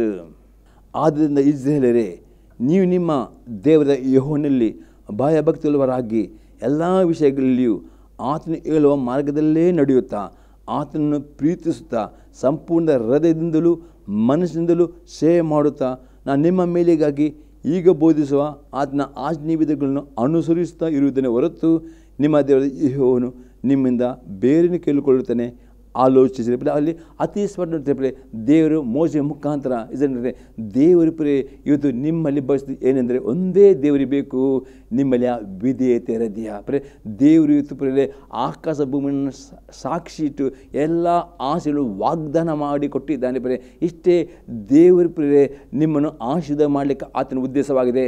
ಆತನು ನಿಮ್ಮನ್ನು ಕನಿಕರಿಸಿದವರು, ಆದರೆ ಆತನ ಕನಿಕರ ಆತನ ಧೈರ್ಯ ನಿಮಿಷ ಒಂದೇ ಖಂಡಿಸಿರ್ತದೆ. ದೇವರಿರ್ತಾನೆ, ದೇವರಿಗೆ ಬೇಕು ನೀವು ಆತನ ಪ್ರತಿಯೊಂದು ಆಜ್ಞೆಗಳನ್ನು ಪ್ರೀತಿಯಿಂದ ಕೈಕೊಂಡು ನಡೆಯಬೇಕು. ಯಾವಾಗ ಆತನ ಆಜ್ಞೆಗಳನ್ನು ಕೈಕೊಂಡು ನಡೆಯುತ್ತರೋ ಅವರ ಮೇಲೆ ದೇವರ ಕನಿಕರ, ಅವ್ರ ಮೇಲೆ ದೇವರ ದಯ ಬರ್ತದೆ. ಇದು ದೇವರು ನಿಮ್ಮಿಂದ ಭಾವಿಸ್ತಾನೆ. ಹಾಗೆ ಇವತ್ತು ಅನೇಕರು ಕಷ್ಟದಲ್ಲಿದ್ದೀರಿ, ಅನೇಕರು ಸಮಸ್ಯೆಯಲ್ಲಿದ್ದೀರಿ, ಅನೇಕರು ಸಾಲದಲ್ಲಿ ಮುಳುಗಿದ್ದೀರಿ, ಅನೇಕರು ರೋಗಗಳು ಜಾಸ್ತಿ ಆಗುತ್ತೆ ಗುಣ. ಹಾಗಾದರೆ ಇವು ದೇವರ ಆತ್ಮತಾನೆ, ಇದಕ್ಕೆಲ್ಲ ನಮಗೆ ಪರಿಹಾರ ಬೇಕಾ? ಅನೇಕರು ಕಷ್ಟ ಬಿದ್ದಿರ್ತಾರೆ, ದೇವರು ನನ್ನನ್ನು ಕೋಪಿಸುತ್ತೆ. ದೇವರು ಎಂದು ಕೋಪಿಸುವನಲ್ಲ. ದೇವರು ಯಾಕೆ ಕೋಪ ಬರ್ತದೆ? ಯಾವ ದೇವರ ಆಜ್ಞೆಗಳನ್ನ ಅವಿಧ ನಡೆದರೆ ಮಾತ್ರ ಆತನ ಕೋಪ ಬರ್ತದೆ. ಅದೇ ವಿಧೇಯರಾದರೆ ಎಂದಿಗೂ ಆತನ ಕೋಪ ಒಪ್ಪಿಸುವುದಿಲ್ಲ. ಅದು ಆಗದೆ ಇವತ್ತು ನಿಮ್ಮ ದೇವರ ಕನಿಕರ ಬೇಕಾ? ನಿಮ್ಮ ಕಷ್ಟ, ನಿಮ್ಮ ದುಃಖ, ನಿಮ್ಮ ನೋವು, ನಿಮ್ಮೆಲ್ಲ ಬಡತನ, ಕೊರತೆ, ಸಾಲದ ಬಿಡ ಆಗಬೇಕು. ಒಂದೇ ಕಂಡೀಷನ್ ಬರೇ ಇವತ್ತಿನಿಂದ ಪ್ರಾರ್ಥನೆ ಮಾಡಿ, ದೇವ ನನ್ನಲ್ಲಿ ಆ ವಿಧೇಯತೆ ಹೃದಯ ಕೊಡಿದೇವ, ಆ ವಿಧೇಯತೆ ಮನಸ್ಸು ಕೊಡಿದು ಪ್ರಾರ್ಥನೆ ಮಾಡಿ. ಮತ್ತು ದೇವರ ವಾಕ್ಯ ಅತಿ ಹೆಚ್ಚಾಗಿ ಓದಿರ್ಬರೆ, ಬರೀ ಓದೋದು ಮಾತ್ರ ಅಲ್ಲ, ಆ ವಾಕ್ಯಗಳನ್ನು ಹುಡುಕಿರಿ. ದೇವರ ವಾಕ್ಯ ಅಲ್ಲಿ ಹುಡುಕಿಂದಲೂ ಹೊಸ ಮಡಿಕೆಗಳನ್ನು ಹುಡುಕಿ ಓದುವಾಗ ಆಜ್ಞೆಗಳು ನಿಮಗೆ ಸಿಗುತ್ತವೆ. ಆ ಪ್ರತಿಯೊಂದು ಆಜ್ಞೆಗಳನ್ನು ಗಮನಿಸಿರಿ, ಆಜ್ಞೆಗಳನ್ನು ಧ್ಯಾನ ಮಾಡಿರಿ. ಆ ಪ್ರತಿಯೊಂದು ಆಜ್ಞೆಗೆ ವಿಧೇಯರು ಎಷ್ಟು ನೀವು ವಿಧೇಯರು ಅಷ್ಟು ದೇವರ ಆಶೀರ್ವಾದ ನಿಮ್ಮ ಕನಿಕರ ನಿಮ್ಮ ಮೇಲೆ ಬರುತ್ತದೆ. ಅದಕ್ಕೆ ಇನ್ನೊಂದು ಎಕ್ಸಾಂಪಲ್ ನೋಡ್ತೇವೆ. ಧರ್ಮಸ್ಕರಣ ಪುಸ್ತಕ 28ನೇ ಆದ್ಯದಲ್ಲಿ 1 ಮತ್ತು 2ನೇ ವಾಕ್ಯ. ನೀವು ನಿಮ್ಮ ದೇವರಾದ ಯೆಹೋವನ ಮಾತನ್ನು ಶ್ರದ್ಧೆಯಿಂದ ಕೇಳಿ ನಾನೀಗ ನಿಮಗೆ ಬೋಧಿಸುವ ಆತನ ಆಜ್ಞೆಗಳೆಲ್ಲ ಅನುಸರಿಸಿ ನಡೆದರೆ ಆತನ ಭೂಮಿಯ ಮೇಲಿರುವ ಎಲ್ಲ ಜನಾಂಗಗಳಿಗಿಂತಲೂ ನಿಮ್ಮನ್ನು ಉನ್ನತಿಗೆ ತರುವನು. ನಿಮ್ಮ ದೇವರ ಯೆಹೋವನ ಮಾತಿಗೆ ಕಿವಿಗಳು ನಡೆದರೆ ಈ ಶುಭಗೆಲ್ಲ ನಿಮಗೆ ಪ್ರಾಪ್ತ. ಪ್ರಿಯ ಅತಿ ಸ್ಪಷ್ಟ ದೇವರು ಪ್ರಿಯರೇ ನಿಮಗೆ ಹೇಳ್ತಾನೆ, ದೇವರು ವಾಗ್ದಾನ ಮಾಡಿದ ಎಲ್ಲ ಆಶೀರ್ವಾದಗಳು ದೇವರು ಇಲ್ಲಿ 3ನೇ ವಾಕ್ಯದಿಂದ 14 ವಾಕ್ಯದಲ್ಲಿ ಎಲ್ಲ ಆಶೀರ್ವಾದರು ವಾಗ್ದಾನ ಕೊಟ್ಟಿದ್ದಾನೆ. ಯಾರ್ಯಾರು ಶ್ರದ್ಧೆಯಿಂದ ಪೂರ್ಣ ವಿಧೇಯತೆಯಿಂದ ಆತನ ಒಂದೊಂದು ಆಜ್ಞೆಗೆ ನಡೀತಾರೋ ಅವರಿಗೆ ದೇವರ ಆಶೀರ್ವಾದ ಆಗುತ್ತೆ. ಇವತ್ತು ದೇವರ ಆಶೀರ್ವಾದ, ಆತನ ಕನಿಕರ ಒಂದೇ ಕಂಡೀಷನ್ ಆಗಿದೆ ಪ್ರಿಯರೇ, ವಿಧೇಯತೆ. ಯಾಕೆಂದರೆ 1 ಸಾಮುವೇಲ ಪುಸ್ತಕ 15ನೇ ಅಧ್ಯಾಯದಲ್ಲಿ 22ನೇ ವಾಕ್ಯದಲ್ಲಿ ಸಾಮುವೇಲನ ಸೌಲನಿಗೆ ಹೀಗೆ ಹೇಳ್ತಾನೆ. 1 ಸಾಮುವೇಲ್ ಚಾಪ್ಟರ್ 15 ವರ್ಸ್ 22 ಮತ್ತು 23ಯಲ್ಲಿ, ಅದಕ್ಕೆ ಸಾಮುವೇಲನು ಯೆಹೋವನು ವಿಧೇಯತೆಗೆ ಮೆಚ್ಚುವಷ್ಟು ಯಜ್ಞ ಒಮ್ಮೆಗೆ ಮೆಚ್ಚುತ್ತಾನೋ, ಯಜ್ಞವನ್ನು ಅರ್ಪಿಸೋಕ್ಕಿಂತ ಮಾತು ಕೇಳುವುದು ಉತ್ತಮವಾಗಿದೆ. ಟಗರುಗಳ ಕೊಬ್ಬಿಗಿಂತ ವಿಧೇಯತೆಯು ವಿಶೇಷವಾಗಿದೆ. ಅವಿಧೇಯತೆಯು ಮಂತ್ರತಂತ್ರಗಳಷ್ಟೇ ಕೆಟ್ಟದಾಗಿರುವುದು. ಹಠವು ಮಿಥ್ಯ ಭಕ್ತಿಗೂ ವಿಗ್ರಹ ಆರಾಧನೆಗೂ ಸಮಾನವಾಗಿರುವುದು. ನೀನು ಯೆಹೋವನ ಮಾತನ್ನು ತಳ್ಳಿ ಬಿಟ್ಟಿದ್ದರಿಂದ ಆತ ನಿನ್ನನ್ನು ಅರಸ್ತನ ತಳ್ಳಿ ಬಿಟ್ಟಿದ್ದಾನೆ ಎಂದು ನೋಡಿದನು. ಇಲ್ಲಿ ಅತಿ ಸ್ಪಷ್ಟ ಸೌಲನಿಗೆ ದೇವರಿಗೆ ಬೇಕು ವಿಧೇಯತೆ.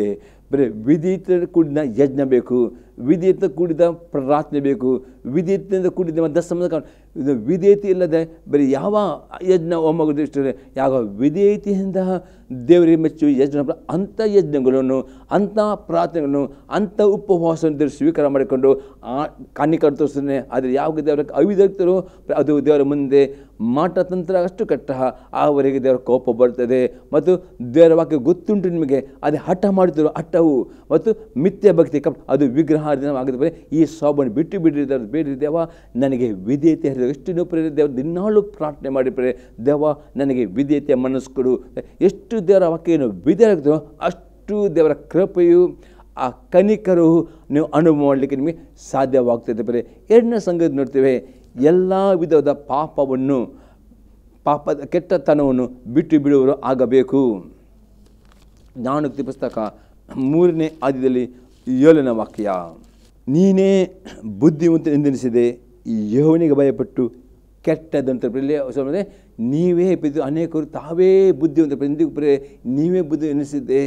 ದೇವರಿಗೆ ಭಯಪಟ್ಟು ಎಲ್ಲ ಕೆಟ್ಟ ನಡತೆಯನ್ನು, ಕೆಟ್ಟ ಮಾತುಗಳನ್ನು, ಕೆಟ್ಟ ಸಂಗತಿಯನ್ನು ನೀವು ಬಿಟ್ಟು ಬಿಡುವರು ಆಗಬೇಕು.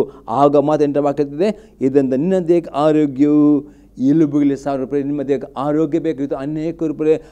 ಅನೇಕ ರೂಪಾಯಿ ಅನಾರೋಗ್ಯದಲ್ಲಿ ಬಿದ್ದಿದ್ದೀರಿ. ಇದು ನಿಮಗೆ ಆರೋಗ್ಯ ಬೇಕಾ? ಇಲ್ಲಿ ಸಮಾಧಾನೆ, ನೀನೇ ಬುದ್ಧಿವಂತ ನೆನೆಸಿದೆ, ಯೆಹೋವನಿಗೆ ಭಯಪಟ್ಟು ಕೆಟ್ಟದ್ದನ್ನು ತೊರೆದು ಬಿಡು. ಅಲ್ಲಿ 8ನೇ ವಾಕ್ಯದೆ, ಇದರಿಂದ ನಿನ್ನ ದೇಹಕ್ಕೆ ಆರೋಗ್ಯವು ಎಲುಬುಗಳು 1000 ಉಂಟಾಗುತ್ತೆ. ನಿಮ್ಮ ರೋಗಗಳು ಗುಣವಾಗಬೇಕಾ? ನಿಮಗೆ ದೇಹಕ್ಕೆ ಆರೋಗ್ಯ ಬೇಕಾ? ಇವತ್ತು ನೀವೇ ಬುದ್ಧಿವಂತ ಎಂಬುದೇ ಎನಿಸಿದೆ, ಎಲ್ಲ ಕೆಟ್ಟತನ ಬಿಟ್ಟು ಬಿಡಿರಿ. ಆಗ ನಿಮಗೆ ದೇವರು ಒಳ್ಳೆಯ ಆರೋಗ್ಯ, ನಿಮ್ಮ ಶರೀರವನ್ನು ದೇವರು ಪುಷ್ಟಿ ಮಾಡುವನಾಗಿದೆ. ಅದು ದೇವರ ಯಾವನ ಬಲವನ್ನು ತಿರುಗಿಕೊಡುವನಾಗಿದೆ. ಅದು ದೇವರಿಗೆ ಬೇಕು ಪ್ರಿಯರೇ. ಈ ಕೆಟ್ಟ ಸ್ವಭಾವಗಳನ್ನು, ಕೆಟ್ಟ ನಡತೆಯನ್ನು ಹಾಗೆ ಮಾಡುವ ಆಗಬೇಕು ಪ್ರಿಯರೇ. ಇನ್ನೊಂದು ಎಕ್ಸಾಂಪಲ್ ನೋಡ್ತೇವೆ. ಜ್ಞಾನೋಕ್ತಿ ಪುಸ್ತಕ 8ನೇ ಅಧ್ಯಾಯದಲ್ಲಿ 13ನೇ ವಾಕ್ಯ. ಯೆಹೋವನ ಭಯವು ಪಾಪ ದೇವಸನ್ನು ಹುಟ್ಟಿಸ್ತದೆ. ಗರ್ವ, ಹಾಂಭಾವ, ದುರ್ಮಾರ್ಗತನ, ಕುಟಿಲ ಭಾಷಣ ಇವನ್ನು ಹಾಗೆ ಮಾಡುತ್ತೇನೆ. ದೇವರ ಭಯ ಎಂದರೆ ಅರ್ಥ ಯಾರಲ್ಲಿ ದೇವರ ಭಯ ಉಂಟು ಅವರು ಪಾಪವನ್ನು ಮಾಡಲಿಕ್ಕೆ ಅವರು ಆಸೆ ಪಡ ಅವರ ಪಾಪಗಳನ್ನು ಕೆಟ್ಟ ಏನಂತೆ. ಯೆಹೋವನ ಭಯವು ಎಲ್ಲ ಪಾಪವನ್ನು ದ್ವೇಷ ಆಗಿದ್ವಿ. ಇವತ್ತು ನಿಮ್ಮ ಹೃದಯ ಚೆಕ್ ಮಾಡಿರಿ. ನಿಜವಿತ್ತು ದೇವರ ಭಯ ಉಂಟು, ನೀವು ಯಾವುದೇ ಪಾಪವನ್ನು ಪ್ರೀತಿ ಮಾಡೋದಿಲ್ಲ, ನೀವು ಪಾಪ ದ್ವೇಷ ಮಾಡ್ತೀರಿ, ಗರ್ವ ಅಹಂಕಾರ ಹಾಗೆ ಮಾಡ್ತೀರಿ. ಈ ದೇವರ ಭಯ ಯಾರು ಉಂಟು ಅವರ ಮೇಲೆ ದೇವರ ಕನ್ಯಕರು ಆಗದೆ ಈ ದೇವರ ಭಯ ಬರಬೇಕು ಪುರೇ.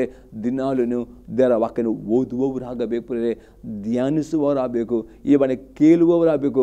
ಕೇಳಿ ಮರೆತು ಬಿಡೋದಕ್ಕೆ ವಿಧಿಯಾಗಿ ನಡುವುದರೆ ಮಾತ್ರವೇ ದೇವರ ಭಯವು ನಿಮ್ಮ ಆತ್ಮದಲ್ಲಿರುತ್ತೆ. ಮತ್ತು ಆ ಭಯ ನಿಮ್ಮುಂಟು, ಆಗ ನೀವು 100% ಎಲ್ಲ ಪಾಪಗಳನ್ನು ಪಾಪವನ್ನು ದ್ವೇಷ ಮಾಡ್ತೀರಿ. ಅಹಂಕಾರ, ದುರ್ಮತನ ಅಂತಹವರ ಮೇಲೆ ದೇವರ ಕನಿಕರಿಸ್ತಾನೆ ಎಂಬುದಾಗಿ ದಾವೀದನು ಹೇಳುತ್ತಾನೆ. ಇನ್ನೊಂದು ಎಕ್ಸಾಂಪಲ್ ನೋಡ್ತೇವೆ. ಜ್ಞಾನೋಕ್ತಿ ಪುಸ್ತಕ 28ನೇ ಅಧ್ಯಾಯದಲ್ಲಿ 13ನೇ ವಾಕ್ಯ. ದೋಷಗಳನ್ನು ಮುಚ್ಚಿಕೊಳ್ಳುವವನಿಗೆ ಶುಭವಾಗದು, ಅವನು ಒಪ್ಪಿಕೊಂಡು ಬಿಟ್ಟು ಬಿಡುವವನಿಗೆ ಕರುಣೆಯಿರುವುದು. ಇಲ್ಲಿ ನಿಮ್ಮ ಜೀವಿತದಲ್ಲಿರುವ ಪಾಪಗಳನ್ನು ಮುಚ್ಚಿ ಇಡುವುದಾದರೆ, ಅದನ್ನು ಒಪ್ಪಿಕೊಂಡು ಬಿಟ್ಟು ಬಿಡಿದರೆ ನಿಮಗೆ ದೇವರ ಕರುಣೆ ಸಿಗುತ್ತದೆ. ಇವತ್ತು ಅನೇಕರು ಯಾಕೆ ದೇವರು ನನ್ನನ್ನು ಕರುಣಿಸೋದಿಲ್ಲ ಮತ್ತು ದೇವರು ಯಾಕೆ ಕರುಣಿಸಿಲ್ಲ?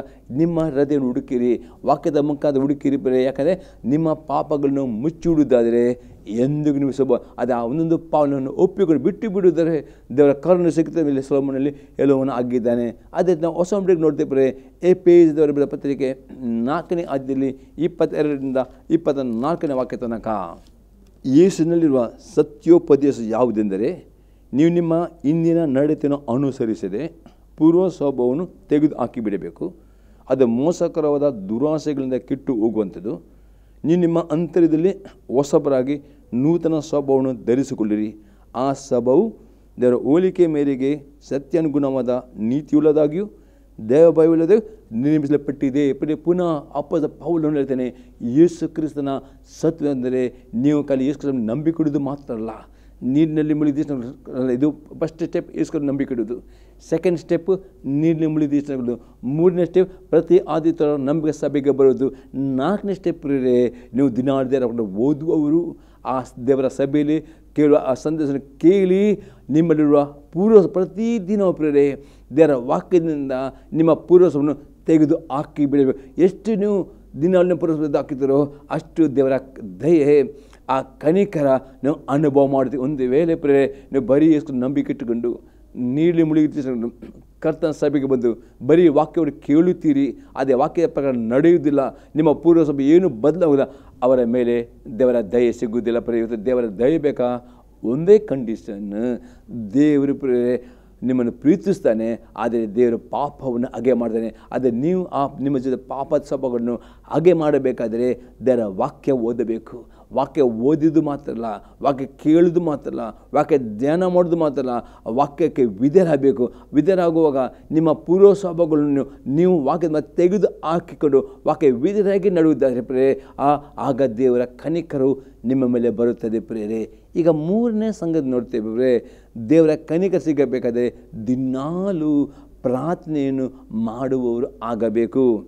ಇಬ್ರಿಯವರಿಗೆ ಬರೆದ ಪತ್ರಿಕೆ 4ನೇ ಅಧ್ಯಾಯದಲ್ಲಿ 14ರಿಂದ 16ನೇ ವಾಕ್ಯ ತನಕ. ಆಕಾಶ ಮಂಡಲಗಳನ್ನು ದಾಟಿ ಹೋದ ದೇವಕುಮಾರನ ಯೇಸುವ ಶ್ರೇಷ್ಠ ಮಹಾಯಾಜಕನು ನಮಗಿರುವುದರಿಂದ ನಾವು ಮಾಡಿರುವ ಪ್ರತಿಜ್ಞೆಯನ್ನು ಬಿಡದೆ ಹಿಡಿಯೋಣ. ಯೇಸು ಕ್ರಿಸ್ತನು ಈ ಭೂಮಿಗೆ ಬಂದು ನಿಮ್ಮೆಲ್ಲ ಪಾಪಗಳಿಗೋಸ್ಕರ, ನಿಮ್ಮೆಲ್ಲ ರೋಗಗಳಿಗೋಸ್ಕರ, ನಿಮ್ಮೆಲ್ಲ ಕಷ್ಟ ದುಃಖಗಳಿಗೋಸ್ಕರ, ನಿಮ್ಮೆಲ್ಲ ಶಾಪಗಳಿಗೋಸ್ಕರ ಅದನ್ನು ಕಲವರಿ ಕ್ರೂಜೆಯಲ್ಲಿ ಪ್ರಾಣ ಕೊಟ್ಟು ರಕ್ತವನ್ನು ಸುರಿಸಿ 3 ಜೀವಿತವಾಗಿದ್ದುಕೊಂಡು ತಂದೆಯ ಬಲಗಳಲ್ಲಿ ಕುಳಿತುಕೊಂಡು ಆತನು ನಿಮಗೆ ಮಹಾಯಾಜಕನು ಆಗಿದ್ದಾನೆ. ಆ ಧೈರ್ಯದಿಂದ ಆ ನಂಬಿಕೆಯಿಂದ ನೀವು ಬರಬೇಕು, ಪ್ರಾರ್ಥನೆ ಮಾಡಿ. ಯಾಕಂದರೆ ಯೇಸು ಕ್ರಿಸ್ತನು ತಂದೆಯ ಬಲಗಳಲ್ಲಿದ್ದಾನೆ. ನೀವು ಪ್ರಾರ್ಥನೆ ಮಾಡುವಾಗ ನಿಮ್ಮ ಪ್ರಾರ್ಥನೆ ಯೇಸು ಕ್ರಿಸ್ತ ತಂದೆ ಹತ್ರ ಹೇಳಿ ಆ ತಂದೆ ಮುಖಾಂತರ ಆಶೀರ್ವಾದ ಯೇಸು ಕ್ರಿಸ್ತ ಮುಖಾಂತರ ಆಶೀರ್ವಾದ ಕೊಡುತ್ತಾನೆ. ಆ ನಂಬಿಕೆಯನ್ನು ದೇವರ ಪ್ರಾರ್ಥನೆ ಮಾಡಬೇಕೆಂದು ಅಪೊಸ್ತಲರು ಹೇಳ್ತಾನೆ. ಯಾಕಂದರೆ ನಮಗಿರುವ ಮಹಾಯಾಜಕನು ನಮ್ಮ ನಿರ್ಭಾವಸ್ಥೆಯನ್ನು ಕುರಿತು ಅನುತಾಪವಿಲ್ಲದವನಲ್ಲ, ಆತನು ಸರ್ವೇಶಗಳಲ್ಲಿ ನಮ್ಮ ಹಾಗೆ ಶೋಧನೆ ಗುರಿಯಾದನು, ಪಾಪ ಮಾತ್ರ ಮಾಡಲಿಲ್ಲ. ಆದ್ದರಿಂದ ನಾವು ಕರುಣೆಯನ್ನು ಹೊಂದುವಂತೆಯೂ ಆತನ ದೇಹದಿಂದ ಸಮಯೋಚಿತವಾದ ಸಹಾಯ ನಮಗೆ ದೊರೆಯುವಂತೆಯೂ ಧೈರ್ಯದಿಂದ ಕೃಪಾಸನದಿಂದ ಬರೋಣ. ಇಲ್ಲಪ್ಪ ಹೇಳ್ತಾನೆ, ನಿಮಗೆ ದೇವರು ನಿಮಗೆ ಸಹಾಯ ಮಾಡಬೇಕಾ? ದೇವರ ಕರುಣೆ ನಿಮಗೆ ಬೇಕಾ? ದೇವರ ದಯೆ ಬೇಕಾ? ದೇವರ ಕನಿಕರಬೇಕಾ ಅಪ್ಪ ಧೈರ್ಯದಿಂದ ನೀವು ದೇವಸ್ಥಾನದಲ್ಲಿ ಬಂದುಕೊಂಡು ಎಷ್ಟು ನೀವು ಪ್ರಾರ್ಥನೆ ಮಾಡುತ್ತೀರಿ ದೇವರು ಪ್ರಾರ್ಥನೆ ಮಾಡುವವರಿಗೆ ದೇವರ ವಾಕ್ಯಕ್ಕೆ ವಿಧೇಯರಾಗುವರೆ 100% ವಿಧೇಯತೆ ಬೇಕು. ಹಾಗೆ ಎರಡು ಬೇಕು. ಖಾಲಿ ದೇವರ ವಾಕ್ಯ ವಿಧೇಯರಾಗಬೇಕು.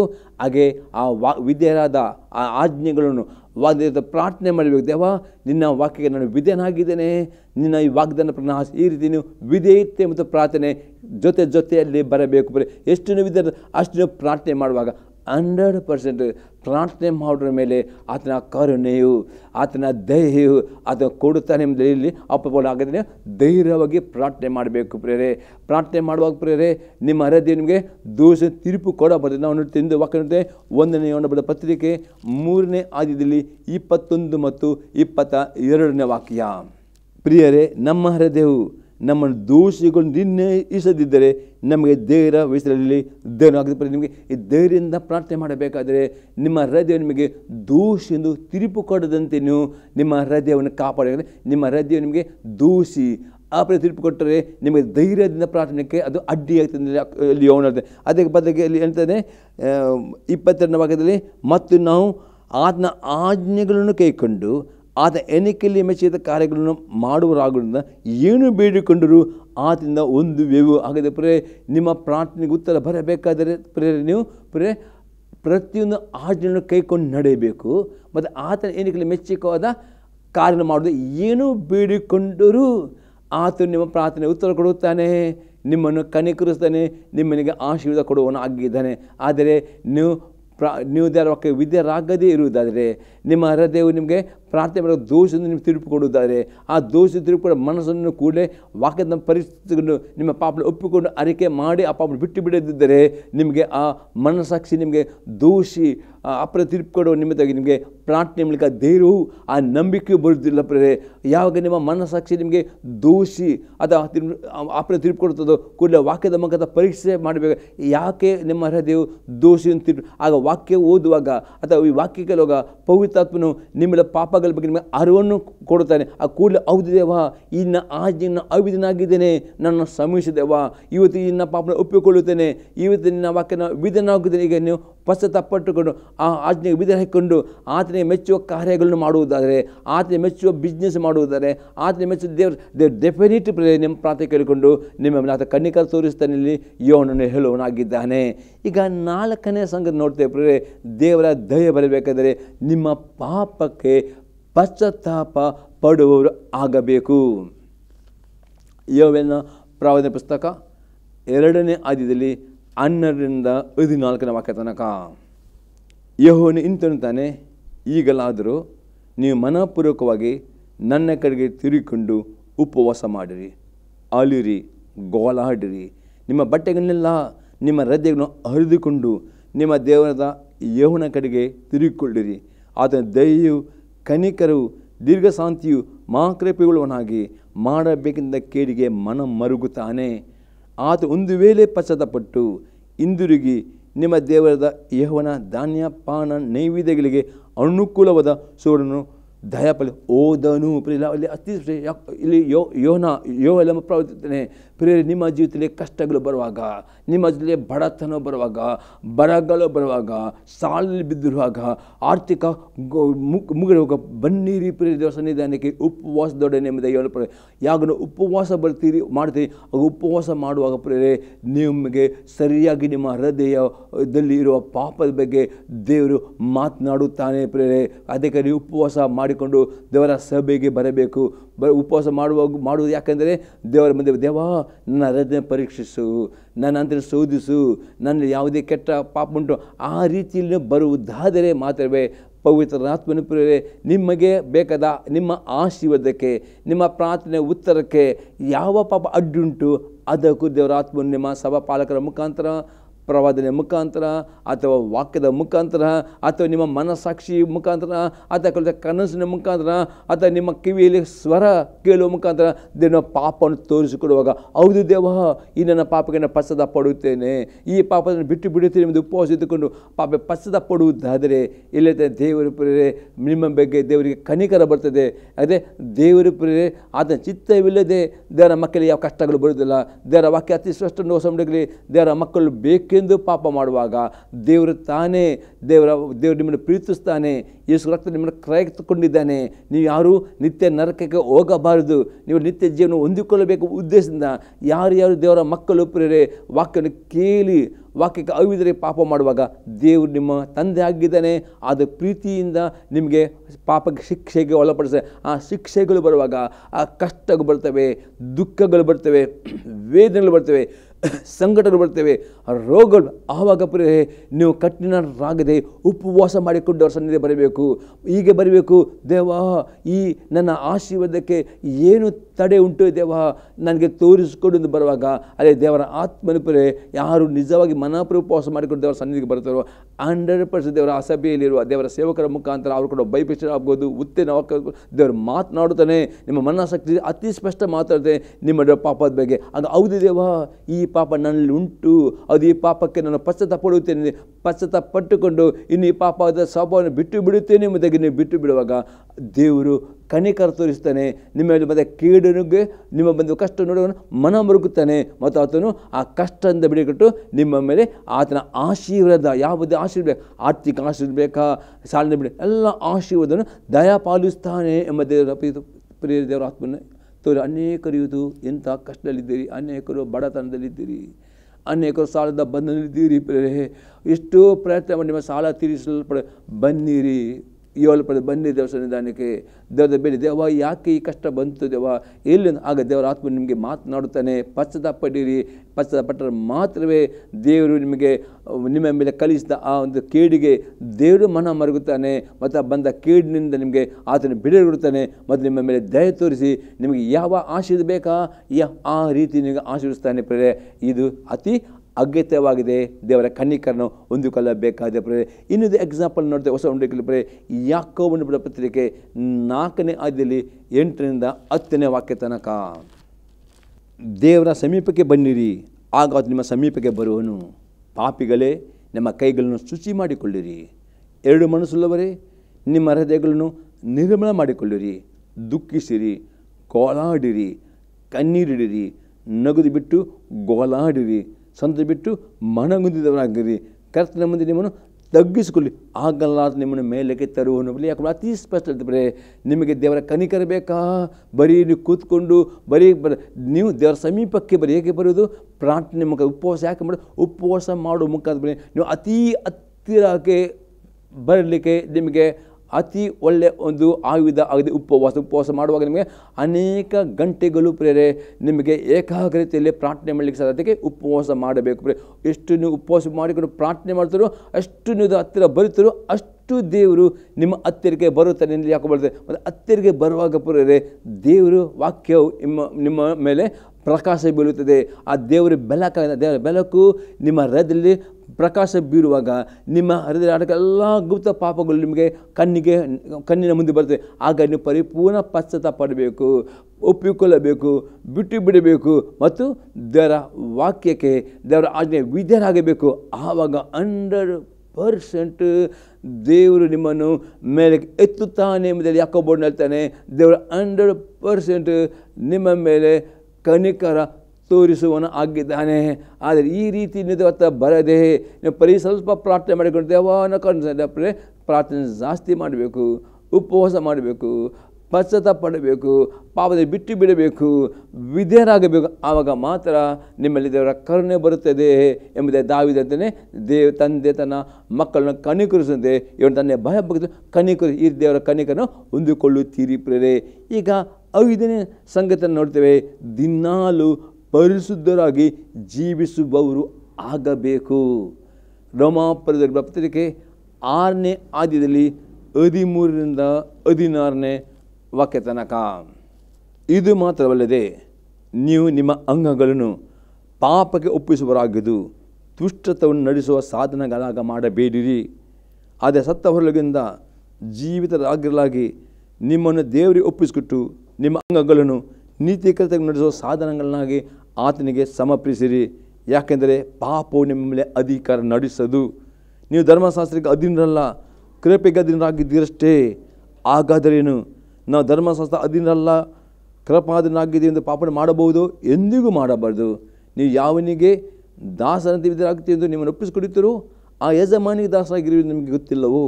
ಪಾಪಕ್ಕೆ ದಾಸರಾದರೆ ಮರಣವೇ ಫಲ, ನಂಬಿಕೆಂಬ ವಿಧೇಯತೆ ದಾಸರಾದರೆ ನೀತಿಯೇ ಫಲ. ಇಲ್ಲಿ ಅಪ್ಪಸ್ಪಡೆ ನಿಮ್ಮ ಸದ ಪ್ರತಿಯೊಂದು ಅಂಗಾಂಗಗಳನ್ನು ಪ್ರತಿನಿತ್ಯ ಪ್ರೇರೆ ನೀತಿ ಕೃತ್ಯಗಳು ಮಾಡುವ ಸಾಧನಗಳನ್ನು ಆತನಿಗೆ ಸಮರ್ಪಣೆ ಮಾಡಬೇಕು ಪ್ರೇರೆ. ದೇವರ ಕೃಪೆ ಉಂಟು ಎಂಬುದಾಗಿ ಪಾಪ ಎಂದಿಗೂ ಮಾಡಬಾರ್ದು. ಇಲ್ಲಪ್ಪ ನೀವು ಯಾವನಿಗೆ ದಾಸರಾದ ಅದರ ಯಜಮಾನರಾದರೆ ನೀವು ಪಾಪ ಮಾಡುವುದಾದರೆ ನೀವು ಪಾಪಕ್ಕೆ ದಾಸರಾಗ್ತೀರಿ ಮತ್ತು ಪಾಪದ ಯಜಮಾನ ಸೈತಾನನಾಗಿದ್ದಾನೆ. ಪಾಪಕ್ಕೆ ದಾಸರಾದರೆ ಅದರ ಫಲ ಮರಣದೆ. ಯಾರು ಪಾಪ ಜೀವಿಸ್ತಿರೋ ಪ್ರೇರೆ ನಿಮಗೆ ಅದರ ಮರಣದೆ ನಿಮಗೆ ಶಾಪ, ಕಷ್ಟ, ದುಃಖ, ನೋವು, ವೇದನೆ ಇದು ಮರಣ ಆಗಿದೆ ಪ್ರೇರೆ. ಇದು ಬರ್ತದೆ. ಅದೇ ನಂಬಿಕೆಯಿಂದ ದೇವರ ಪ್ರತಿ ವಾಕ್ಯಕ್ಕೆ ವಿಧೇಯರಾದರೆ ನೀವು ನೀತಿವಂತರಾಗ್ತೀರಿ ಮತ್ತು ನೀತಿವಂತರಿಗೆ ದೇವರು ಎಲ್ಲ ಆಶೀರ್ವಾದ ಕೊಡುತ್ತಾನೆ. ಯಾಕಂದರೆ ನಾನು ಹೇಳ್ತೇನೆ ಕೀರ್ತನೆ 84ನೇ ಕೀರ್ತನೆಯಲ್ಲಿ 11ನೇ ವಾಕ್ಯದಲ್ಲಿ ಈಗ ಬರದೆ ದೇವರು ಸದ್ಭಕ್ತನಿಗೆ ಯಾವ ಶುಭದಾಯ ಫಲಿತ ಓದೋನು ಎಲ್ಲ ಶುಭವನ್ನು ಸದ್ಭಕ್ತರಿಗೆ ಕೊಡುತ್ತಾನೆ. ಕೀರ್ತನೆ 31ನೇ ಕೀರ್ತನೆಯಲ್ಲಿ 19ನೇ ವಾಕ್ಯದಲ್ಲಿ ಬರುತ್ತೆ ಆತನು ಸದ್ಭಕ್ತರಿಗೆ ಎಲ್ಲರ ಮುಂದೆ ವಿಶೇಷ ಉಪಕಾರವನ್ನು ಮಾಡುತ್ತಾನೆ, ಮೇಲೂ ಮಾಡುತ್ತಾನೆ. ಹಾಗಾದರೆ ನಿಮಗೆ ದೇವರ ಆಶೀರ್ವಾದ ಬೇಕಾ, ಕನಿಕರ ಬೇಕಾ ಪ್ರೇರೆ? ನೀವು ನಂಬಿಕೆ ಎಂಬ ವಿಧೇಯತೆಗೆ ದಾಸರಾದರೆ ಮಾತ್ರ ನೀವು ನೀತಿವಂತರಾಗ್ತೀರಿ ಮತ್ತು ನೀತಿವಂತನಿಗೆ ದೇವರು ಫಲವನ್ನು ಕೊಡುತ್ತಾನೆ. ನೀತಿವಂತರ ಪ್ರಾರ್ಥನೆ ಕೇಳುವನಾಗಿದ್ದಾನೆ. ನೀತಿವಂತನಿಗೆ ಸಂಬಂಧ ಕಷ್ಟ ಅನೇಕವಿದ್ದರೂ ನಿಮ್ಮನ್ನು ಎಲ್ಲ ಕಷ್ಟದಿಂದ ಬಿಡುತ್ತಾನೆ ಪ್ರೇ. ನೀತಿವಂತರ ಅದನ್ನು ಕಟಾಕ್ಷಿಸ್ತಾನೆ. ನೀತಿವಂತರಿಂದಿಗೂ ಆಶೀರ್ವಾದ ಗೊಲ್ಲಪಡುವುದಿಲ್ಲ. ಈ ಎಲ್ಲ ಆಶೀರ್ವಾದದಲ್ಲೂ ಆ ಕನಿಕರು ನಿಮಗೆ ಬರುತ್ತವೆ ಪ್ರೇರೆ. ಆದರೆ ನೀವು ಪಾಪ ಮಾಡುವುದಾದರೆ ನೀವು ಪಾಪಕ್ಕೆ ದಾಸರಾಗ್ತೀರಿ ಮತ್ತು ಪಾಪ ನಿಮಗೆ ಮರಣ ಬರ್ತದೆ. ಮರಣ ಶಾಪ, ಕಷ್ಟ, ದುಃಖ, ನೋವು ಎಲ್ಲ ಬರ್ತದೆ. ಅದು ನೀವು ಪಾಪಕ್ಕೆ ದಾಸರಾಗಬಿಡ್ರಿ. ನಿಮ್ಮ ಅಂಗಗಳನ್ನು ನೀತಿಕತೆಗಳನ್ನು ಮಾಡುವ ಸಾಧನೆ ಅದನ್ನು ಸಮರ್ಪಿಸಿರಿ ಪ್ರತಿಗಳಿಗೆ. ಆಗ ನೀತಿವಂತರಿರ್ತೀರಿ. ನೀತಿಯ ಫಲ ಆಶೀರ್ವಾದ ನಿಮ್ಮಲ್ಲಿ ಬರುತ್ತದೆ. ಅಪ್ಪಸ್ಪಾಲತಿ ಸ್ಪಷ್ಟ ಇನ್ನೂ ನೋಡ್ತೀವಿ. ಅಪ್ಪಸ್ಪಾಲ ಹೇಳ್ತಾನೆ 2ನೇ ಕೊರಿಂಥದವರಿಗೆ ಪತ್ರಿಕೆ 7ನೇ ಅಧ್ಯಾಯದಲ್ಲಿ 1ನೇ ವಾಕ್ಯ. ಪ್ರಿಯರೇ, ಈ ವಾಗ್ದಾನಗಳು ನಮಗಿರುವುದರಿಂದ ನಮ್ಮ ಶರೀರ ಆತ್ಮದ ಕಲ್ಮಸವನ್ನು ತೊಲಗಿಸಿ ನಮ್ಮನ್ನು ಶುಚಿ ಮಾಡಿಕೊಂಡು ದೇವರ ಭಯದಿಂದ ಕೂಡಿದವರಾಗಿ ಪವಿತ್ರತ್ವವನ್ನು ಸಿದ್ಧಿಸೋದಕ್ಕೆ ಪ್ರಯತ್ನಿಸೋಣ. ಅಪ್ಪಸ್ಪಾಲ ಹೊಸ ಒಡಂಬಡಿಕೆಯಲ್ಲಿ ಅಲ್ಲಿ ಅನೇಕ ವಾಗ್ದಾನಗಳನ್ನು ದೇವರು ಕೊಟ್ಟಿದ್ದಾರೆ. ಒಂದು ವಾಗ್ದಾನ ಅಲ್ಲಿ ದಾವಿದನೇ ತಂದೆಯು ತನ್ನ ಮಕ್ಕಳನ್ನು ಕನಿಕರಿಸುವಂತೆ ಯೆಹೋವನ ತನ್ನಲ್ಲಿ ಭಯಭಕ್ತಿಯನ್ನು ಈ ವಾಗ್ದಾನವು ನೀವು ಹೊಂದಿಕೊಳ್ಳಬೇಕಾದರೆ ಅಪ್ಪಸ್ಪಾಲ ಹೇಳ್ತಾನೆ ನಿಮ್ಮ ಶರೀರ ಆತ್ಮದ ಕಲ್ಮಸವನ್ನು ತೊಲಗಿಸಿಕೊಂಡು ನೀವು ದೇವರ ವಾಕ್ಯದಿಂದ ನಿಮ್ಮನ್ನು ಶುಚಿ ಮಾಡಿಕೊಂಡು ದೇವರ ಭಯದಿಂದ ಕೂಡ ಪವಿತ್ರತ್ವವನ್ನು ಸಿದ್ಧಿಸುತ್ತದೆ. ದಿನಾಲು ನೀವು ಪ್ರಯತ್ನ ಮಾಡಬೇಕು ಪ್ರೇ. ದೇವರ ದೃಷ್ಟಿಯಲ್ಲಿ ಪ್ರೇ ಪರಿಶುದ್ಧ ಎಷ್ಟು ನೀವು ಪ್ರಯತ್ನಿಸ್ತೀರೋ ಅಷ್ಟು ನೀವು ಪರಿಶುದ್ಧರಾಗಿ ಜೀವಿಸ್ತೀರಿ. ಆ ಪರಿಶುದ್ಧರಾಗಿ ಜೀವಿಸುವಾಗ ದೇವರ ಕನಿಕರು ನಿಮ್ಮ ಮೇಲೆ ಬರುತ್ತದೆ ಎಂಬುದಾಗಿ ಇಲ್ಲಿ ಅಪ್ಪದ ಪೌಲನು ಆ ದಾವೀದನು ಹೇಳ್ತಾನೆ. 6ನೇ ಸಂಘ ನೋಡ್ತೇವೆ. ದೇವರ ಕನಿಕರ ಬರಬೇಕಾದ್ರೆ ನಿಮ್ಮ ನಾಲಿಗೆಗೆ ಕಡಿವಾಣವನ್ನು ಹಾಕಿಕೊಳ್ಳುವವರು ಆಗಬೇಕು. ಯಾಕೋಬನ ಬರೆದ ಪತ್ರಿಕೆ 1ನೇ ಅಧ್ಯಾಯದಲ್ಲಿ 26ನೇ ವಾಕ್ಯ. ಸದ್ಭಕ್ತನೆನ್ನಿಸಿಕೊಳ್ಳುವ ಯಾವನಾದರೂ ತನ್ನ ನಾಲಿಗೆಗೆ ಕಡಿವಾಣ ಹಾಕದೆ ತನ್ನ ಹೃದಯವನ್ನು ಮೋಸಗೊಳಿಸುವನಾದರೆ ಅವನ ಭಕ್ತಿ ನಿಷ್ಪ್ರಯೋಜನವಾಗಿದೆ. ಇಲ್ಲ ಯಾಕಂದರೆ ನೀವು ಸದ್ಭಕ್ತಿಯಿಂದ ಹೇಳಿಕೊಂಡು ನೀವು ಭಕ್ತಿವಂತಂದು ಹೇಳಿಕೊಂಡು ಒಂದು ವೇಳೆ ನಿಮ್ಮ ನಾಲಿಗೆ ಕಡಿವಾಣ ಹಾಕುವುದಿಲ್ಲವೋ ಯಾಕೋ ಬರ್ತೇನೆ ನಿಮ್ಮ ಭಕ್ತಿ ನಿಮ್ಮ ಪ್ರಾರ್ಥನೆ ಎಲ್ಲ ನಿಷ್ಪ್ರಯೋಜನ.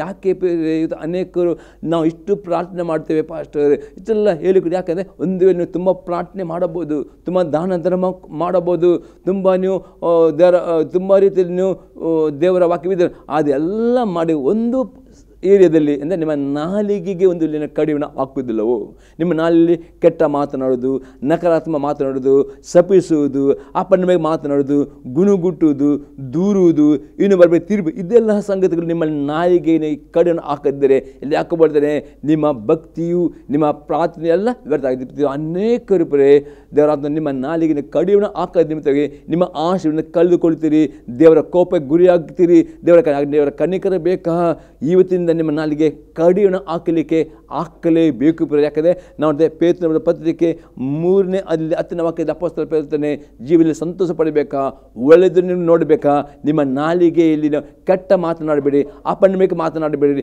ನಕಾರಾತ್ಮಕ ಮಾತನಾಡಬೇಡಿರಿ, ಇನ್ನೊಬ್ಬರ ಬಗ್ಗೆ ತೀರ್ಪು ಮಾಡಬೇಡಿರಿ, ಇನ್ನೊಬ್ಬರಿಗೆ ದೂಷಿಸಬೇಡಿರಿ, ಇನ್ನೊಬ್ಬರಿಗೆ ಶಪಿಸಬೇಡಿರಿ. ಅದೇ ಬದಲು ಆ ನಾಲಿಗೆಯಿಂದ ದೇವರನ್ನು ಸ್ತುತಿ ಮಾಡಿರಿ, ಸ್ತೋತ್ರ ಮಾಡಿ, ಇನ್ನೊಬ್ಬರ ಬಗ್ಗೆ ಒಳ್ಳೆಯದನ್ನು ಮಾತನಾಡಿರಿ. ಇನ್ನೊಬ್ಬರ ಜೀವಿತ ಪಾಪ ಕಂಡರು ಇನ್ನೊಬ್ಬರಿಗೆ ಆ ಪಾಪದ ಬಗ್ಗೆ ಚಾಡಿ ಮಾತನಾಡಬೇಡಿ. ಈ ರೀತಿ ನಿಮ್ಮ ನಾಲಿಗೆಗೆ ಕಡಿಯನ್ನು ಹಾಕಿಕೊಂಡು ಪ್ರಿಯರೇ ಇರುವುದಾರೆ ನಿಮ್ಮ ಭಕ್ತಿ ಪ್ರಯೋಜಕತೆ. ಮತ್ತು ದಾವೀದನ ಪ್ರಕಾರ ತಂದೆಯು ತನ್ನ ಮಕ್ಕಳ ಕನಿಕರಿಸದೆ ದೇವರ ಬಂದು ನಿಮ್ಮನ್ನು ಕನಿಕರಿಸ್ತಾನೆ. ದೇವರ ನಿಮ್ಮ ಸ್ತೋತ್ರವಾಗಲಿ ಪ್ರಿಯರೇ. ಈ ಸಂದೇಶ ನಿಮ್ಮಲ್ಲಿ ಉತ್ತೀರ್ಣವಾಗುವುದಾದರೆ ನಿಮ್ಮ ಅಭಿಪ್ರಾಯ ತಿಳಿಸಿ. ನಾವು ಕಣ್ಣು ಮುಚ್ಚಿಕೊಂಡು ಪ್ರಾರ್ಥನೆ ಮಾಡೋಣ. ತಂದೆ ದೇವರೇ, ನಿನಗೆ ಸ್ತೋತ್ರವನ್ನು ಕೊಂಡಾಡ್ತಾನೆ. ದೈವಸಂಧದ ಮುಖಾಂತರ ಮಾತಾಡಿದ ಎಲ್ಲ ವಾಕ್ಯಗಳನ್ನು ಮಕ್ಕಳು ಕೇಳಿ ಆ ಪ್ರಕಾರ ಭಯ ಭಕ್ತಿಯ ಜೀವ ನಿನ್ನ ಕೃಪೆ ಹೇಳ್ಕೊಡಿದವ. ನಿನ್ನ ವಾಗ್ದಾನ ಮಾಡಿದ ಪ್ರಕಾರ ಯಾವ ನಿನ್ನ ಭಯ ಭಕ್ತಿ ಇರ್ತಾರೋ ನಿನ್ನ ಈ ಮಕ್ಕಳ ಮೇಲಿನ ಈ ಜನ್ಮಿನ ಕನಿಕರು ನೀನು ತೋರಿಸಿ ನಾನು ಬೇಡ್ಕೊಳ್ತೇನೆ ಯೇಸು ಕ್ರಿಸ್ತನ ನಾಮದಲ್ಲಿ, ಆಮೇನ್.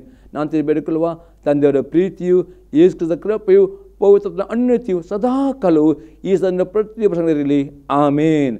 Price the lord. ದೇವರು ನಿಮ್ಮನ್ನು ಆಶೀರ್ವಾದ ಮಾಡಲಿ, ಆಮೇನ್.